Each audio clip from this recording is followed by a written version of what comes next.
So all of these Primaris characters are very nice, but who would win in a fight?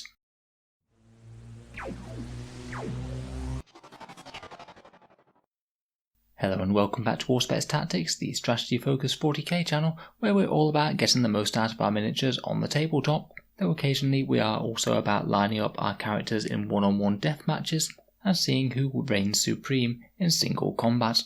Today we're going to be doing an awful lot of that, as we're going to be holding a mini tournament where we're going to line up every unique Primaris special character that Games Workshop has released, pit them in death matches one by one to see who reigns supreme. The rules for this contest are fairly simple. We're going to allow each character all the benefit of their detachment special rules, their chapter tactic and their warlord traits should they have one, and we'll also let them pick the doctrine that they're going to start in, whether or not they want it to be their chapter's specific doctrine or the assault doctrine. Both characters will be able to attack with one psychic phase, one shooting phase and one combat phase, and we're not going to be using any stratagems in this contest as it will get very complicated very quickly.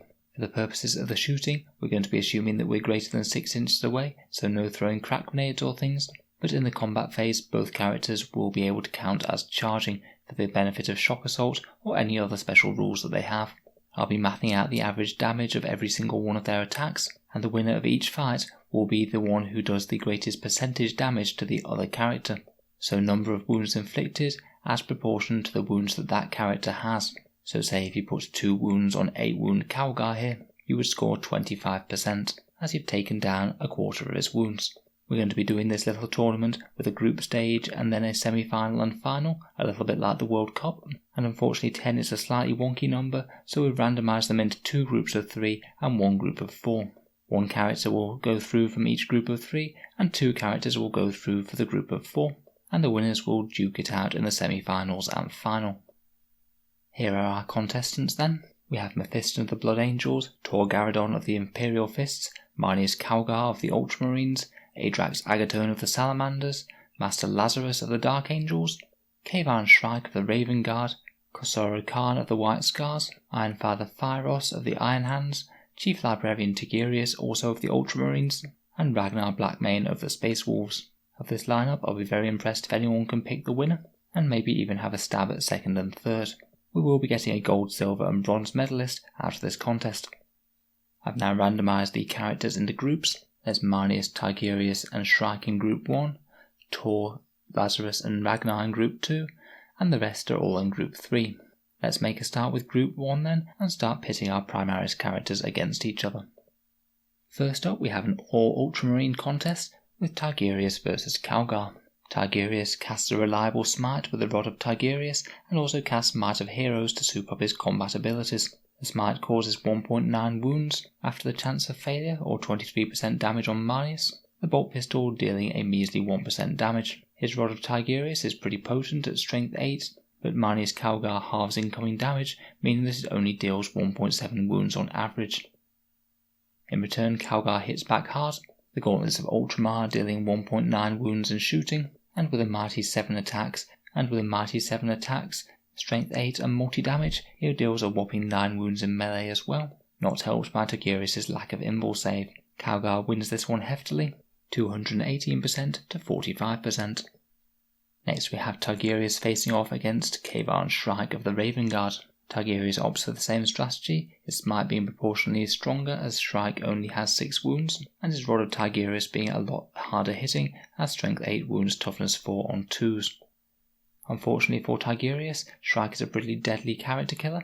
Having +1 to hit and wound against characters is a decent bonus. Blackout, his sniper pistol, deals 2.3 wounds on average, buffed with its mortal wound dealing ability, and when he dives into close combat he has a chance of inflicting another mortal wound there. Finally, the Raven Talons make absolutely short work of Tigurius, with almost every attack hitting, wounding and causing 2 damage, Shrike winding up cutting Tigurius to ribbons, 256% to 88%. So to see who goes through for Group 1 then, we have Calgar versus Shrike now. Calgar's attacks just aren't quite as strong against Shrike, his invul save foiling the Gauntlets of Ultramar somewhat, meaning he only takes 126% damage, which is significantly better. Unfortunately for Shrike, however, he just can't muster all that much in return. Blackout is significantly affected by Calgar's increased toughness, and the Raven Talons are significantly hindered by Calgar's invul save and also reducing all damage by half. With a flat damage 2, the Raven's Talons only managed 2.5 wounds, giving Calgar an easy victory, 126% to 61. Calgar will be going through to the semi-finals. Let's move on to Group 2 now, where we have Ragnar, Lazarus and Torgaradon. So our first fight is between the Captain of the Imperial Fists versus Master Lazarus. Tor's Graf gun does a reasonable amount of damage at range. Before he charges in using the Hand of Defiance, his mighty strength times 3 power fist with flat 3 damage. Needless to say that this makes a big mess, and on average he deals 118% damage to the Master of the Dark Angels. Sadly, Lazarus cannot muster all that much in return, his bolt pistol being somewhat underwhelming against Gravis armor, and his blade Enmity's Edge not helping all that much when it's not against Psykers. This one gives Torgaradon a pretty crushing victory. Next up we have a very classic matchup of the Lion and the Wolf. The Dark Angels and the Space Wolves don't massively get on. Ragnar Blackmane, the new character from Saga of the Beast, jumps forward with Frostfang, the AP-4 chainsword that's flat 2 damage, with a mighty 10 attacks on the charge, and even more if he rolls any 6s. This translates into an average of 8 wounds on Lazarus, which again unfortunately Lazarus is just not able to match up to. Enmity's Edge is no better against Ragnar than it was against Tor, so this one's a solid win for Ragnar Blackmane. Finally, to see who goes through out of the two from Group 2, we have Ragnar versus Tor. Again at Strength 6, Frostfang doesn't care whether he's hitting a Toughness 4 or Toughness 5 character, meaning that he again just does 8 wounds straight to Torgaradon. And Ragnar has the same defensive profile as Lazarus, meaning again the Hand of Defiance will do an average of 5.8 wounds, giving Ragnar Blackmane a fairly closely fought victory. I think Tor would have done quite a lot better with the Imperial Fist rules if he'd been punching some vehicles up. So far in the semi-finals, we have Marneus Calgar and Ragnar Blackmane. Let's move on to Group 3 now, where we have Chief Librarian Mephiston, Ironfather Phyros, Adrax Agatone, and Corsaro Khan. We'll kick off with Mephiston versus Phyros, where it feels a bit like an unstoppable force hitting an unmovable object. Ironfather Phyros has 7 wounds, a 5+ invul and a 5+ feel no pain type save from his Artificer Bionics. This reduces the effectiveness of Mephiston's smite, and he also casts Quickening for some extra attacks when it comes to the fight phase. Mephiston resists the urge to overcharge his plasma pistol, as maths wise it will be doing more damage to him via the 1 in 6 chance to kill him outright. Finally he wades into combat with Vityrus, hitting and wounding on 2s, but Ironfather Phyros' 5-up invul and 5-up feel no pain really take the sting out of it a bit, and he only does 4.5 wounds. In return, Phyros fires up Gorgon's Wrath, his nice shoulder-mounted heavy bolter, and he chooses to use the Assault Doctrine for Harrowhand and his servo arms, as it makes quite a big difference against Mephiston's 2+ save. However, Mephiston's very similar Lord of Death rule for a 5+ feel no pain himself foxes this damage output, and Mephiston wins with a fairly close victory, 82% to 57%. Let's go over to the other half of the group now, where we have Adrax Agatone versus Corsaro Khan. Adrax chooses to use the Tactical Doctrine to get Drakis wounding on +1 with an extra pip of AP, as the Assault Doctrine makes no difference to Malleus Noctum. Drakis cooks 1.6 wounds off Khan, which is even further boosted by Adrax's Lord of Fire Warlord trait, allowing him to reroll the number of shots and 1 additional wound roll from his Salamander's ability. Malleus Noctum is a hammer that you don't want to get in the way of in close combat. It's essentially a damage 4 Thunderhammer with +1 to wound for Adrax's special rule when he charges.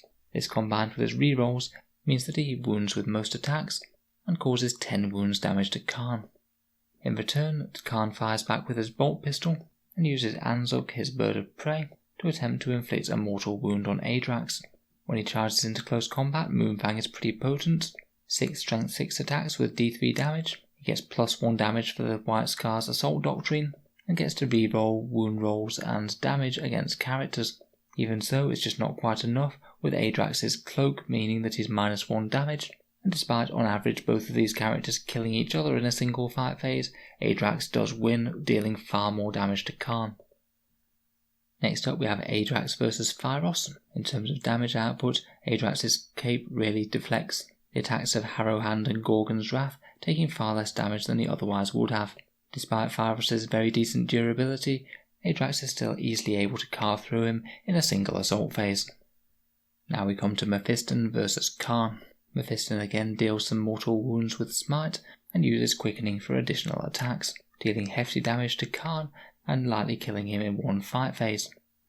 However, Khan's character rules do come into powerful effect here. Moonfang is strength 6, so ideally placed to wound Mephiston on 3s, and in the Assault Doctrine it's AP -4 as well, cutting straight through Mephiston's lack of an invul save, and with that high damage he still deals 8.1 wounds to Mephiston, even despite the Lord of Death rule.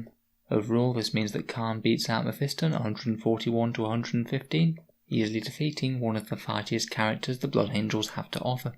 I'll be honest, I wasn't entirely expecting this one. Next we have Mephiston facing off against Adrax Agaton, with a very similar amount of damage being displayed on both sides, though again Adrax's cloak does help to soak up some of Viteris' D3 damage. Drakis is particularly weak against Mephiston's 2+ armor save, Adrax instead tending to use the Assault Doctrine to get an extra AP on Malleus Noctum, and even despite the Lord of Death rule, still manages to pile 10 wounds on Mephiston, winning 164 to 95%. Finally, we have Khan versus Ironfather Phyros.